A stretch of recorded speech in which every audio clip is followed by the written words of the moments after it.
வாங்க இந்த வேப்போரப் எப்படி பண்ணுறது நம்ம பார்க்கலாம். ஃபர்ஸ்ட் ஒரு கிளாஸ் கண்டெய்னர் எடுத்துக்கோங்க.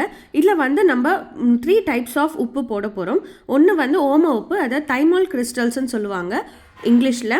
அடுத்து பார்த்திங்கன்னா கேம்ஃபர், பச்சை கற்பூரம்னு சொல்லுவாங்க, அதுவுமே 10 கிராம்ஸ் எடுத்துக்க போகிறோம். எல்லாமே ஈக்குவலாக எடுத்துக்க போகிறோம் நம்ம. அடுத்து பார்த்திங்கன்னா மென்தால் கிறிஸ்டல்ஸ்ன்னு சொல்லுவாங்க, மின்ட் உப்பு அப்படின்னும் சொல்லுவாங்க. ஸோ இந்த 3த்தையும் 10 கிராம்ஸ் வந்து ஒரு கிளாஸ் கண்டெய்னரில் எடுத்துக்கிட்டு இந்த கிளாஸ் கண்டெய்னரை க்ளோஸ் பண்ணிவிட்டு நல்லா ஷேக் பண்ணிவிட்டு அப்பப்போ ஷேக் பண்ணுங்கள். ஒரு 24 ஹவர்ஸ் அப்படியே ஓரமாக வச்சிடணும். இதில் எதுவுமே நம்ம வேறு எதுவுமே ஆட் பண்ண தேவையில்ல.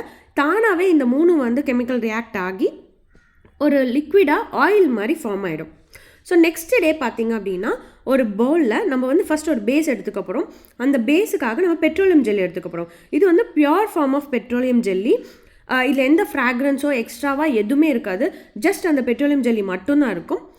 வேஸ்லின் அந்த மாதிரி ஆட் பண்ணுமான்னா வேண்டாம், அதெல்லாம் ஆட் பண்ண வேண்டாம். ஏன்னா அதில் எக்ஸ்ட்ராவாக ஃப்ராக்ரன்ஸ் அந்த ப்ரிசர்வேட்டிவ்ஸ் வேறு ஏதாச்சும் இருக்கும். ஸோ அதனால் pure form of petroleum jelly கிடச்சா அது யூஸ் பண்ணிக்கலாம். ஸோ இன்றைக்கி நம்ம வந்து 50 கிராம்ஸ் ஆஃப் வேப்பரப் பண்ணுற போகிறோம். ஸோ அதனால் 45 கிராம்ஸ் ஆஃப் பெட்ரோலியம் ஜெல்லி எடுத்துக்கிட்டு இந்த கிறிஸ்டல்ஸ் மெல்ட் ஆன கிறிஸ்டல் பாருங்கள், நல்லா ஃபுல்லாக மெல்ட் ஆகிட்டு ஒரு ஆயில் மாதிரி ஆகிடுச்சு. இதை வந்து ஒரு 5 கிராம்ஸ் நான் ஆட் பண்ண போகிறேன்.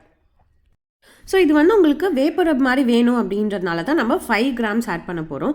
உங்களுக்கு இன்னும் வந்து ஒரு பெயின் ரிலீஃப் ஜெல் மாதிரி வேணும், நல்ல மூட்டு வலி இல்லை கை வலி, இந்த ஷோல்டர்ஸு ஜாயிண்ட் பெயின்ஸு அந்த மாதிரியானதுக்கு ஒரு பெயின் ரிலீஃப் ஜெல் மாதிரி வேணும் அப்படின்னா நீங்கள் இந்த ஆயிலை வந்து 25% வரைக்கும் எடுத்துக்கலாம். அதாவது 25% ஆயில் அண்ட் பேஸ் அந்த பெட்ரோலியம் ஜெல்லி வந்து மீதி 75% எடுத்துக்கிட்டு மிக்ஸ் பண்ணிங்க அப்படின்னா ஒரு நல்ல ஜெல், பெயின் ரிலீஃப் ஜெல் மாதிரி ஆகிடும்.